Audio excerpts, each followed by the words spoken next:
ঢাকায় জমকালো আয়োজনে অনুষ্ঠিত হয়েছে অপরাজিতা অ্যাওয়ার্ড 2024। শুক্রবার বিকেলে রাজধানীর কাকরাইলে সুনামধন্য হোটেল রাজমণি ঈশা খাতে অনুষ্ঠিত এই অনুষ্ঠানে নারীর ক্ষমতায়ন, সাফল্য ও সমাজ পরিবর্তনে গুরুত্বপূর্ণ অবদান রাখা একাধিক নারীকে সম্মাননা প্রদান করা হয়। গ্লোবাল স্টার কমিউনিকেশনের আয়োজনে এবং এটিএন বাংলার সহযোগিতায় অনুষ্ঠিত এই অনুষ্ঠানে উপস্থিত ছিলেন দেশের বিশিষ্ট ব্যক্তিবর্গ। সঞ্চালনা করেন জনপ্রিয় উপস্থাপক তানিম আহমেদ। অতিথি হিসেবে উপস্থিত ছিলেন কিংবদন্তি নজরুল সঙ্গীত শিল্পী ফেরদৌস আরা, চলচ্চিত্র অভিনেত্রী রোজিনা, চিত্রনায়ক শাকিল খান, অবসরপ্রাপ্ত brigadier general doctor Nazma Begum Naju এবং এডিশনাল এসপি নাদিয়া ফারজানা সহ বিভিন্ন গণমাধ্যম ও সাংস্কৃতিক অঙ্গনের গুরুত্বপূর্ণ ব্যক্তিত্বরা।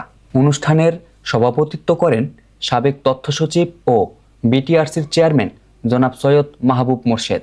আয়োজকরা জানান, অপরাজিতা অ্যাওয়ার্ডের লক্ষ্য নারীর অর্জনকে সম্মান জানানো এবং সমাজে ইতিবাচক পরিবর্তন আনতে তাদের উৎসাহিত করা। গভীর আবেগ, আনন্দ এবং সম্মাননার উচ্ছ্বাসে সফলভাবে শেষ হয়েছে অপরাজিতা অ্যাওয়ার্ড 2024, যেখানে নারী জয়ের বার্তা ছড়িয়ে পড়েছে দেশ থেকে বিশ্বব্যাপী।